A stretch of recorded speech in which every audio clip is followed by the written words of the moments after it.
Welcome to The Conservative Edge. I'm Dr. Joe Corey, your host. This show will give you an edge on the truth. It is about substance on each and every issue. Today's topic is tariffs. As you know, tariffs are very popular subjects these days. The president talks about them almost every day. We are negotiating with the Europeans. He's trying to impose tariffs on the Chinese, and so on and so forth. The whole subject of tariff is perhaps confusing to some. We have one of the top experts in the world on tariffs and the effects of tariffs. He's a professor of economics at UCLA, the director of the Ettinger Family Program in Macroeconomics at UCLA, has been a consultant to central banks, the U.S. Federal Reserve, as well as foreign central banks, and he has published widely. One of his most famous books is a book about the Great Depression, and tariff played a major role in that, which we will discuss with him. Please welcome Dr. Lee Ohanian. Doctor, I'm very pleased to have you here, and the subject is very dear to your heart, and we're going to drill you on it for the next duration of the show. Okay, very good. All right. Can we both agree, Dr. Ohanian, that the best trade policy is a free and trade policy for the world as a whole? Yes, that in general is the presumption of almost all economists, including me. That's one of the most, there's disagreement among economists about different issues, but that one is, if you questioned, 1,000 economists about various questions, you would have more agreement on that question than probably almost all others. I'm glad you agree with me. I'm a professor of finance, so that the subject and our agreement with each other is also a professional agreement. Very good. So we'll hold you to it. Total world trade, Dr. Ohanian, as you very well know, is larger than any GDP in the world, including ours. So it's a huge dollar, and goods are floating on the oceans and in airplanes, traveling from one country to another. So world trade is important, and America has a huge import bill, and we also export, but nowhere near as our imports, and we will discuss later the effect of that imbalance. This is what President Trump is trying to correct. You agree? Well, yes. Factually, we have a trade deficit. I would disagree with the term correction. The president views it as something to correct, but there are natural economic forces that are leading us to have a trade deficit and to have had a trade deficit for a number of years. So it's a complicated issue, but I would disagree with the premise that there's something to correct, and that tariffs are a productive way to deal with potential disagreements across countries about trade. Well, this is the subject of our discussion. I guess we will raise this point at different stages in our Sure. in our interview. If you put together the imports and the exports of the Chinese, they amount to about over $4 trillion. Clearly, the biggest exporter in the world right now is China. Yes. And the question that we need to deal with is a very simple one. China practically has a surplus with almost every country in the world. Yes. Are they playing by the rules is a very important question. And if they do not play by the rules, how do we get them to play by the rules? Now, one could look at whatever Trump is doing right now, President Trump is doing, as a mechanism for nudging them to do the right thing. Do you agree? Yes, one can look at it that way. I would say with China, the most pressing issue and the most troubling issue is one about intellectual property. Not so much about flows of goods and services, but rather about intellectual property. But let's put that aside for a moment. So is China playing by the rules? Probably not.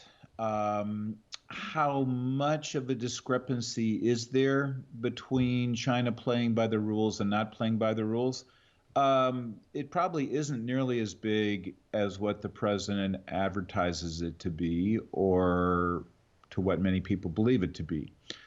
The World Bank constructs measures of average tariffs weighted across goods across all major countries. The average tariff rate in the United States in the most recent data is just under 2%. So another way of thinking about that is that take a random product that we import. The tariff on that good would be about 2% of its value. So in other words, the tax rate associated with tariff would be just about 2%. In China, that number is 3.5%. In the EU, it is 2%. But that is very much product dependent, right, Dr. Ohanian? It is product dependent, absolutely. Okay, yes, so absolutely. like for example, if we talk about cars, our Yep. tax on the cars is 2-3%. In Europe is 18%. In the Yes. Chinese, it could be like 500% because they just don't want to buy American goods. Yes, in China, it can be very high, and that's one reason why American auto producers are thinking of expanding operations in China, where they would build those products rather than build them here and ship them over.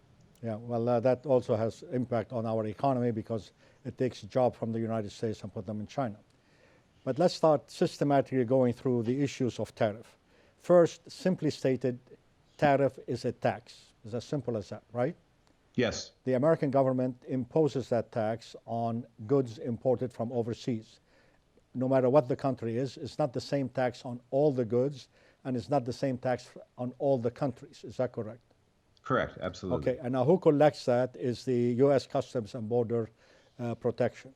They collect it on behalf of the U.S. government. So the tariff ultimately is an income to the U.S. government, correct? Yes, it represents tax revenue to the government. Exactly. It's a tax revenue. For the consumer, it's an addition to the price. So therefore, if a product is costs $100, the tariff is 20%. Now suddenly it's 120. And Yes. it's actually a little bit more because the buyer of that product, if he wants to sell it, he will add his margin. Let's say the margin is 20%. So that's another 20% on the 20%, right? So that will be about $24, $25. So the good, instead of costing $100, now will cost $125. That's the simplest way to state it. Is that correct? Yes. All right. Yes. Now, it is, if the product, however, is an intermediate product, the problem is compounded. For example, if, say, we're talking about chips, chips are used across, say, 30 industries in the United States. If they come from China and the tariff on them is, say, 20%, then all of the products that use those chips will have to increase prices. Is that correct? Yes. Okay, so now the reason why we do this is because we want to discourage people from buying foreign goods. As prices go up, the demand for those goods will go down, and therefore this will correct the balance. Right? Correct. Correct. A higher price discourages consumption of those So now the goods. question here is, there are some goods, for example, if the price of a Ferrari goes up, those who buy it actually will probably not mind at all. We say the level of the snobism in owning a Ferrari will rise, and therefore they wouldn't care. So maybe some luxury goods is okay to raise the tariffs on them, but again, it violates the fundamental principle that free trade and fair trade is the best. So if we don't produce any Ferraris and the Italian produce all the Ferraris in the world, and we get the Ferraris to the United States, which by the way is the biggest consumer of Ferraris, then those guys will be paying a higher price. But we don't feel sorry for them particularly. It's not about Ferraris, it's about goods that Americans buy every day, right? Correct. All right, so now, trade is a very serious business. As you know, in the 19th century, trade was the predominant activity, economic activity for most countries, especially Britain.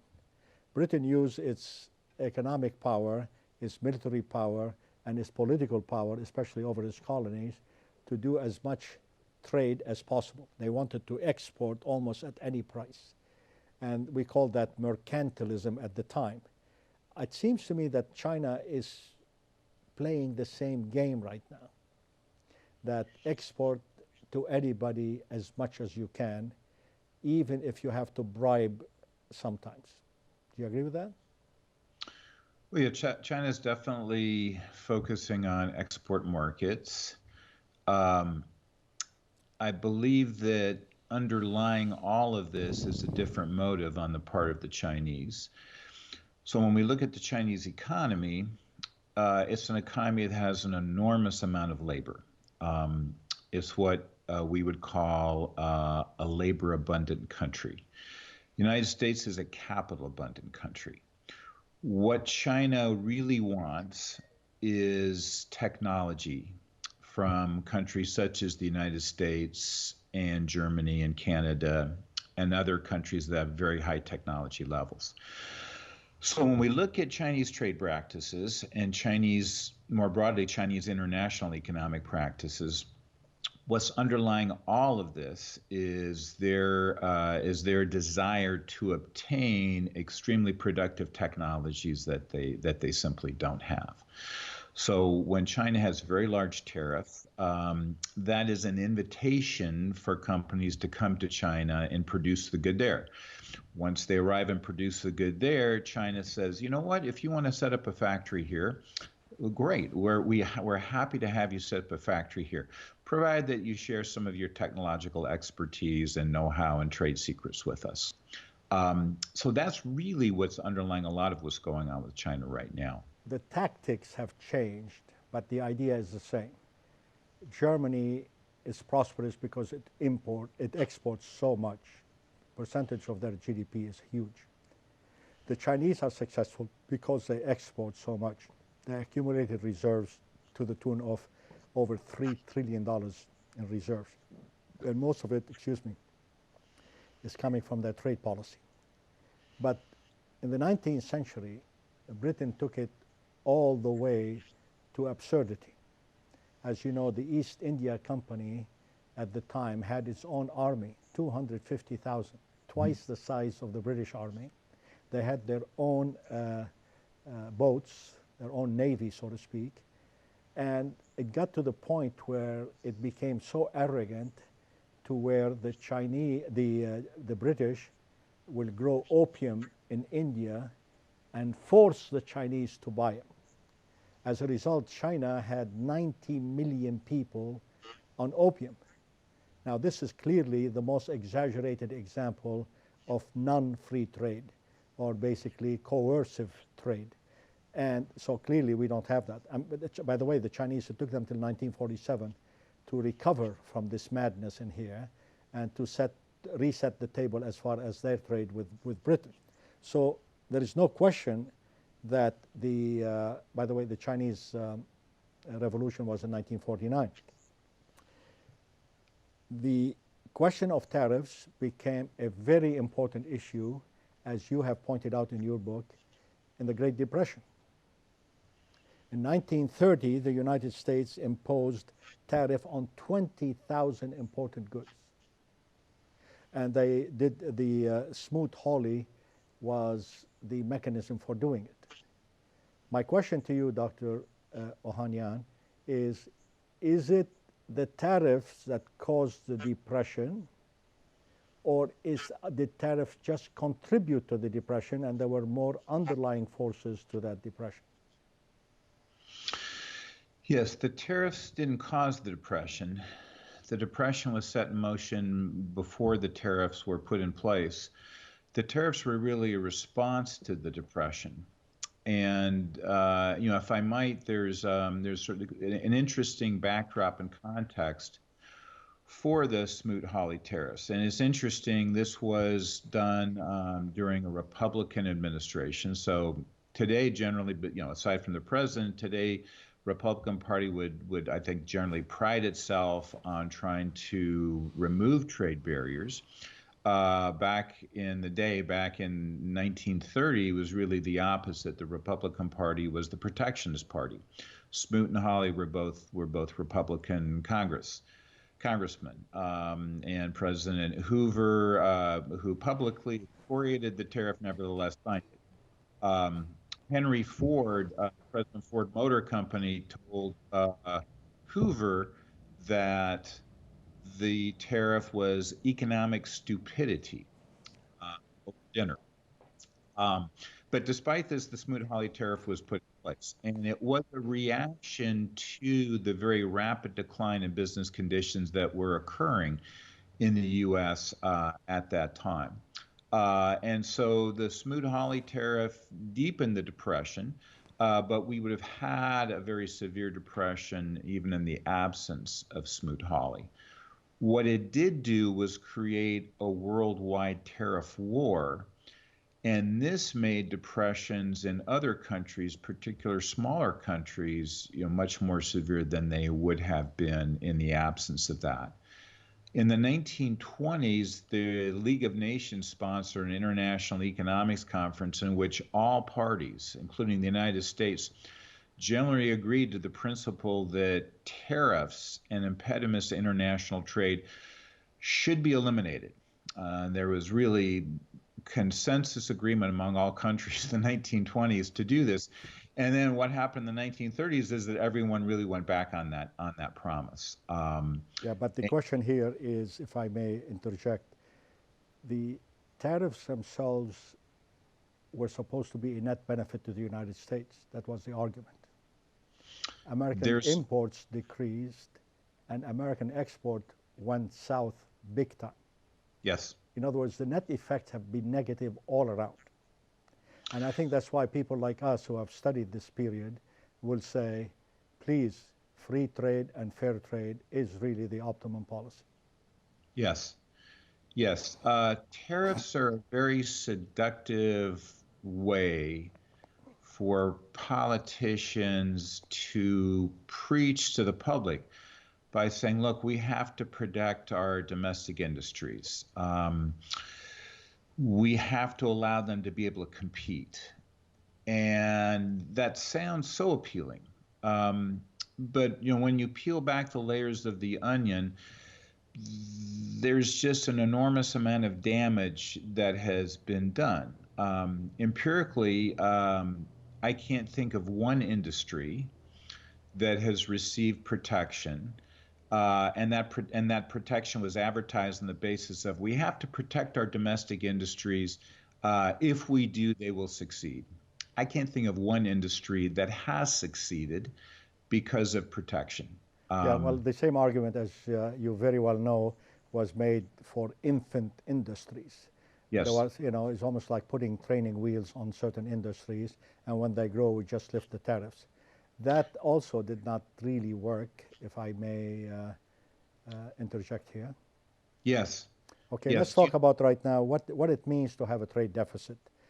Dr. Ohanian, our deficit with the Chinese is like $40 billion a month. Yes. What does that really mean? It means literally shifting buying power from the United States, people of the United States, to the Chinese. The Chinese could take that $40 billion surplus, and they could do anything they want with it. They could buy arms from Russia. They could buy real estate in New York City. They could buy bonds with the United States. They could do anything they want with it. And over the long run, they're accumulating assets while we are de-accumulating assets. Do you agree with that? Well, when we talk about a trade deficit, really need to do it within the context of all trading partners.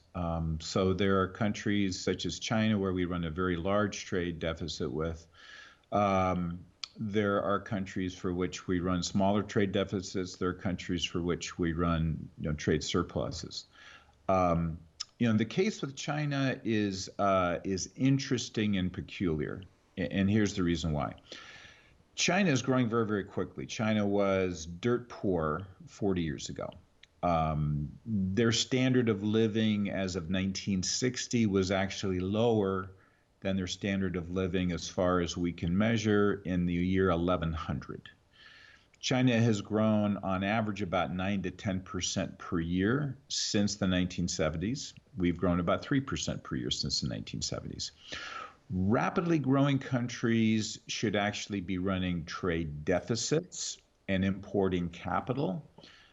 China is a rapidly growing country which is running trade surpluses and not on net bringing capital into the country. So it's an unusual circumstance. There's really no consensus as to why that's the case.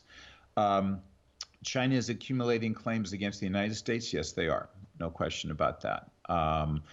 The flip side is a lot of those claims are treasury bills and treasury bonds that bear interest in terms of a few basis points in some cases. But yes, China is accumulating claims against the United States. And China is running a trade surplus with many, many countries in the world. The president is going to, or has increased tariffs on China. He's threatening to increase tariffs on China at a greater rate. That will probably lead to higher tariffs within China. We're seeing some blowback from that now within the U.S. agricultural community, particularly soybeans. So it's a challenging issue. Without a doubt.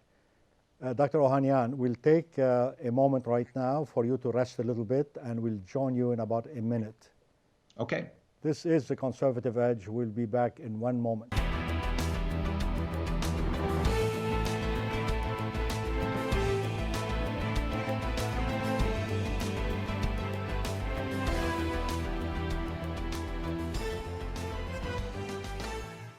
Welcome back. This is The Conservative Edge, and with me is Dr. Ohanian, one of the leading experts in the world on trade policies, and we are discussing right now why people trade. And the United States has trades with all countries in the world, but the problems with the other countries, Dr. Ohanian, are not as serious as they are with the Chinese. Is that correct? That's absolutely true. So we trade with most countries in the world, complicated trade arrangements.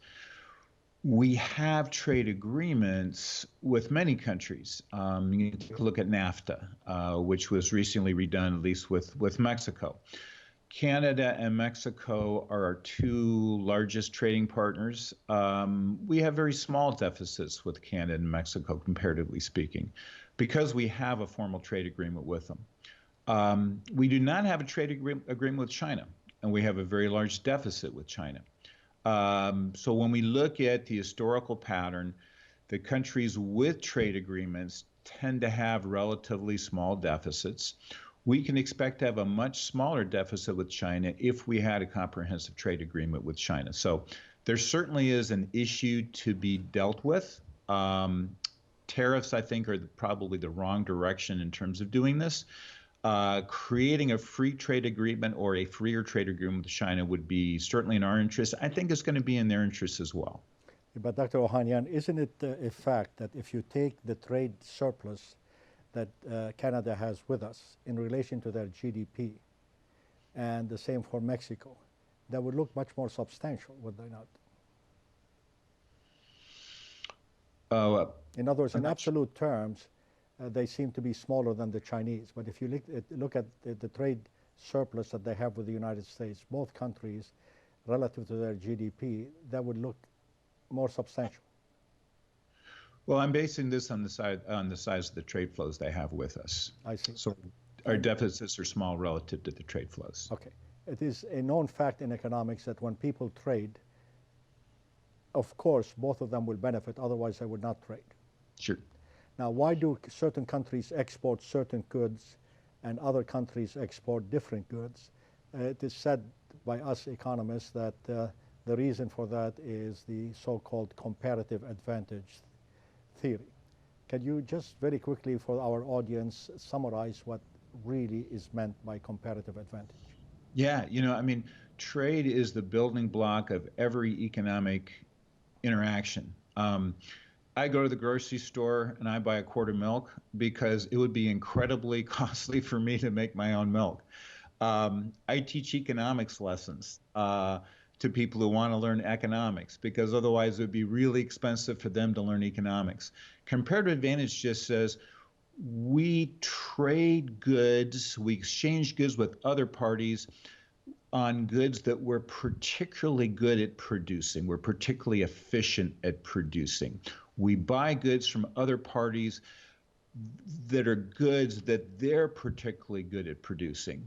So I buy legal services from a lawyer because they're incredibly efficient at producing the legal services.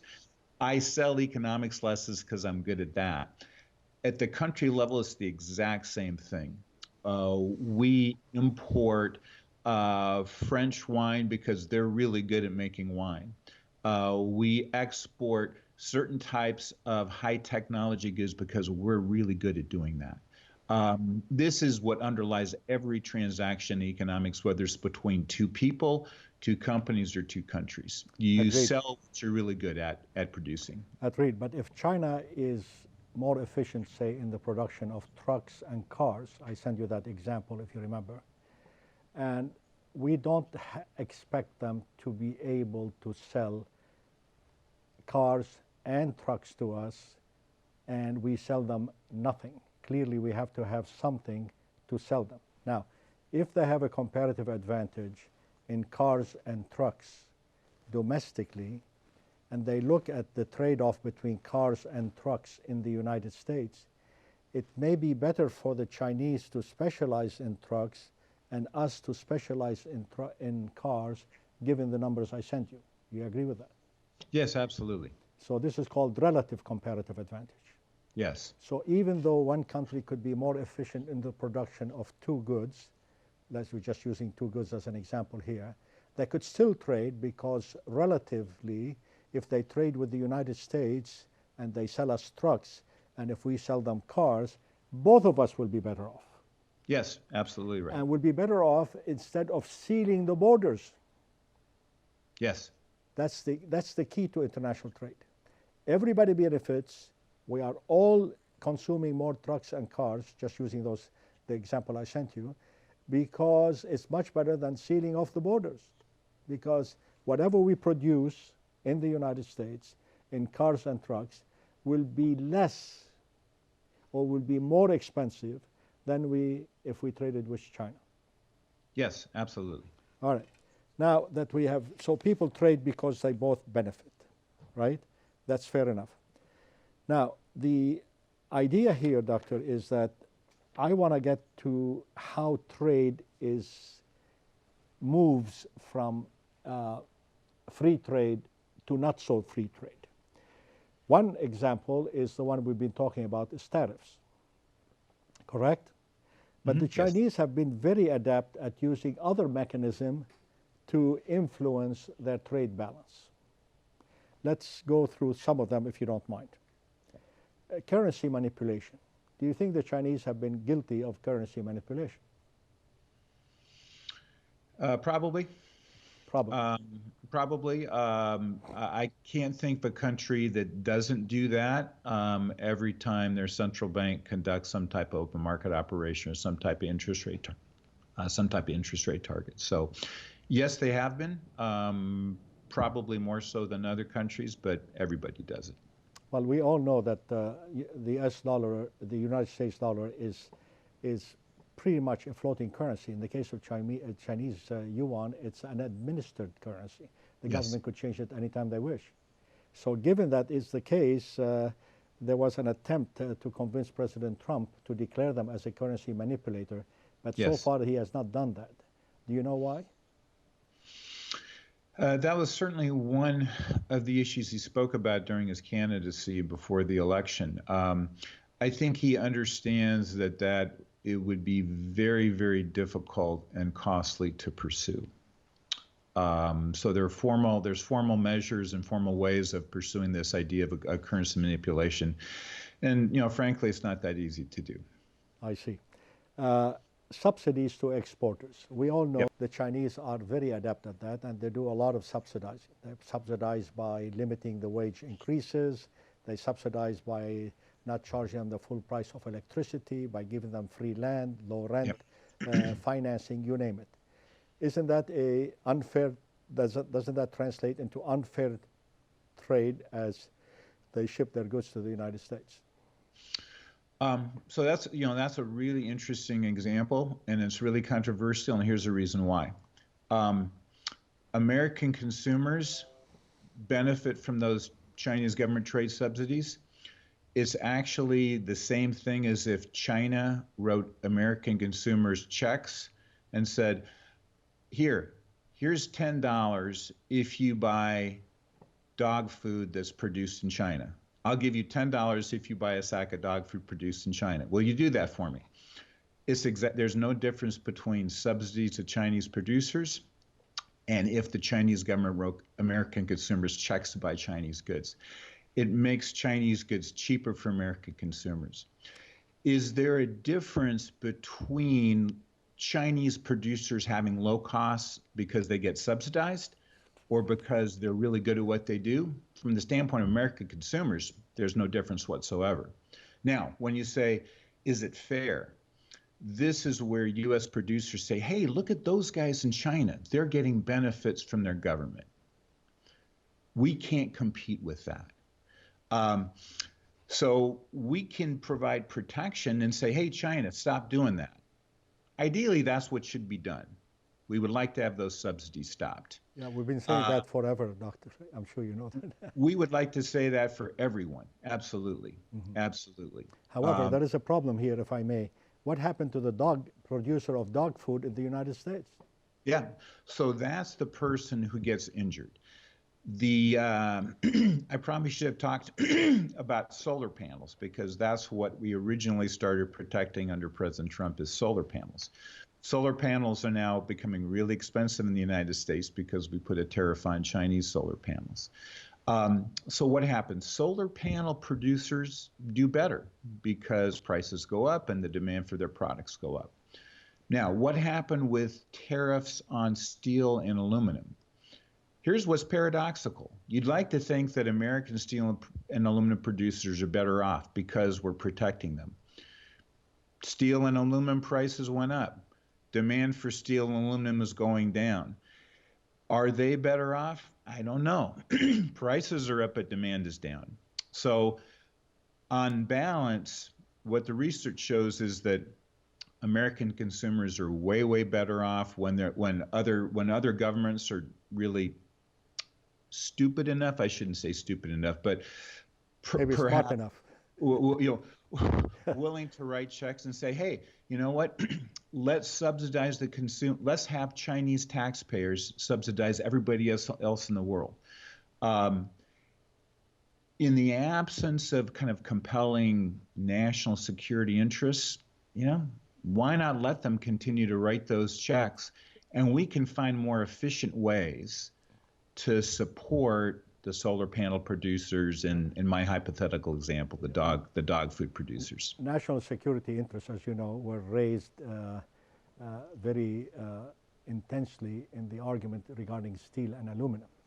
And the president said, well, we have to produce more steel because cars, trucks, and tanks, all of them need steel, and it might as well be American steel. And as a result, the U.S. Steel is setting up a lot of factories throughout the East Coast. And so it does help the producer in some cases. Now, did the price of steel and the price of aluminum rise? Yes, they did. And so in many cases, this is what encourages U.S. Steel. But those consumers of steel are hurt. So how do you establish the balance? Here's the, for people watching, here's the question I'd like them to think about. We can't subsidize everybody, okay? Clearly not every producer can walk into Washington with their hand out and say, hey, I want mine. I want protection. I want a subsidy. We can't subsidize everybody. So if we subsidize anybody, who is it going to be? National security is always the trump card. Trump, not, no pun intended. No pun intended. That's always the trump card that's brought out. Hey, we need to protect this because of national security. I don't know enough about those issues to know when it really is national security or not. I suspect there are a lot of arguments based on national security that really aren't so compelling. Well, But in the case of we, the Chinese, Dr. Ohanian, and we're coming to the end of our interview, the Chinese could say, buy Chinese, don't buy American goods. And guess what? They could enforce it. We're talking about a very authoritarian regime as opposed to the Americans. If Trump tomorrow says, don't buy, President Trump tomorrow says, don't buy Chinese product, the Americans will go buy it anyhow because the way we are set up. So if they say, if they have a strategy or a policy or a advertising campaign to say, don't buy American stuff because our inferior goods, they could do that. That could hurt us. well, there's always, I mean, when you think about the U.S. economy and you think about all the products we produce here and all the incredibly quality products we produce here, I mean, it is remarkable. There's no more productive country in the world on average than the United States. As I know we're coming to the end of our interview. So I would say as we look forward, how could we envision a better world for the United States? Enter into trade agreements with China and really bring the force of the rest of the world to China and to say, you know what, it's time to have comprehensive freer trade agreements. And if you're going to say no to the no to the EU and no to Japan. And I think there's a reasonable chance that they're not going to say no to every country in the world. So I would say that's really the best way to think about this from the I standpoint agree, of Doctor. If we have an agreement right now with Mexico, we are negotiating very feverishly with our neighbors, the Canadians. The Europeans have agreed effectively to a free trade zone, basically, between us and Europe, right? Yep.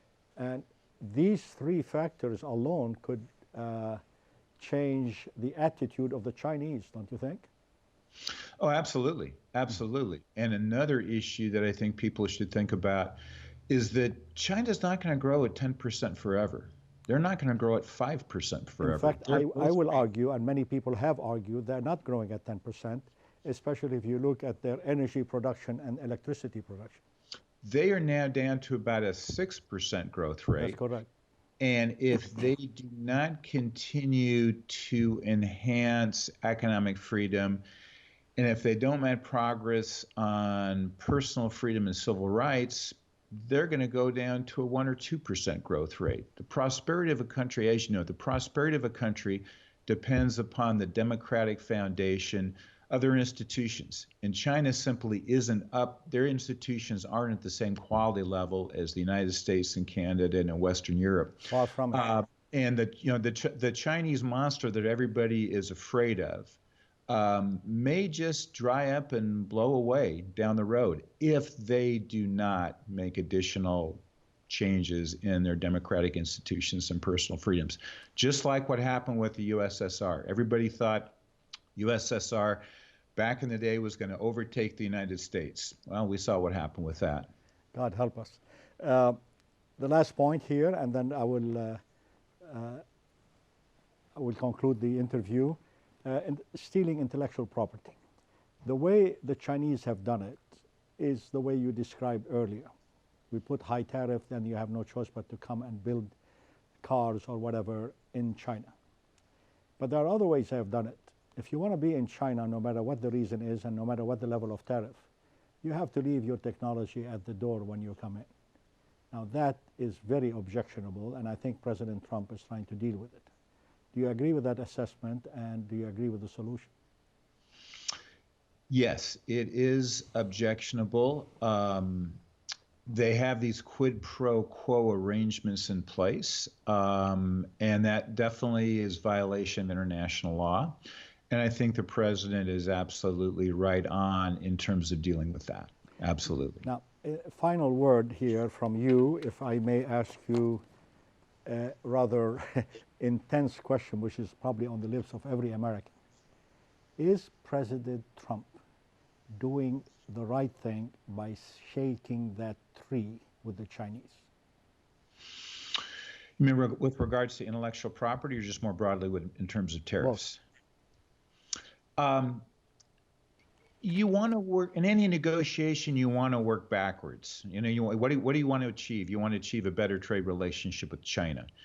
How do you do that? I don't know enough about the ins and outs of that to say what's the best way to do that. I'm reluctant to think that tariffs, based on the history of tariffs, is the best way to get China to the negotiation table and to say, okay, we're ready for freer and fairer trade. I think there's probably a better way to do that, but I'm not involved in the details of those negotiations to know whether that's the case or not. Dr. Rouhani, such a pleasure to meet you over the airwaves, and such a pleasure to listen to your wisdom, and I look forward to more intense interviews in the future. Thank you very much. Thank you. Happy to contribute. This is The Conservative Edge. I'm Dr. Joe Khoury. Thank you for joining us.